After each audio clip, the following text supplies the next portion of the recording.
rufaa wa kuondolewa kwa Rigathi Gachagua kama naibu rais, mbunge wa Embakasi Kaskazini James Gakuya amekuwa hivi punde kutoa shinikizo kwa naibu rais Kithure Kindiki kujiuzulu, akisema hakuingia ofisini kihalali.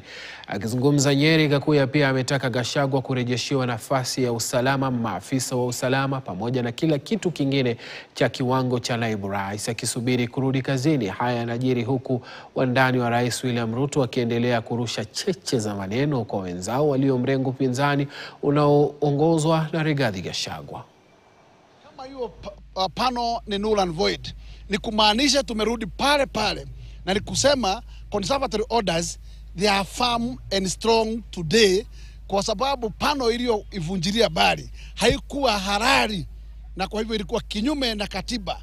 Na kwa hivyo yetu ni kuuliza, Kindiki leo angekuwa amehama kama asubuhi kutoka hiyo ofisi ya makamu ya deputy president, kwa sababu sheria imetupilia uamuzi uliompatia nguvu ya kuwa sworn in kama deputy president wa nchi ya Kenya. Kumbuka conservatory orders zilikuwa zimesema Kindiki ama anybody else asije akakula kiapo, kwa sababu mpaka kesi ya Gachagua ikwishe. Na kwa hivyo sasa hivi mpaka ile pano itaweza itateuliwa ije isikize kesi mara ya pili, ituambie kama conservatory orders zitakuwa strong, zitatupiliwa mbali, ama leo hii those conservatory orders are firm and live.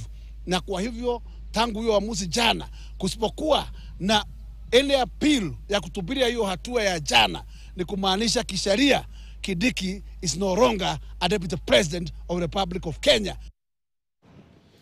Kauli kama hizo ndo zitatupatia ama zitatujengea msingi wa majadiliano yetu kuanzia mwendo wa saa 5:30. Usikose kuungana nasi, manake tunao wachanganuzi wa masuala ya siasa kuweza kufahamu kwa kina uamuzi huu wa mahakama ya rufaa una maana gani kwa taifa. Lakini kabla ya kuingia kwenye mahojiano hayo, tuangazie taarifa hii ambapo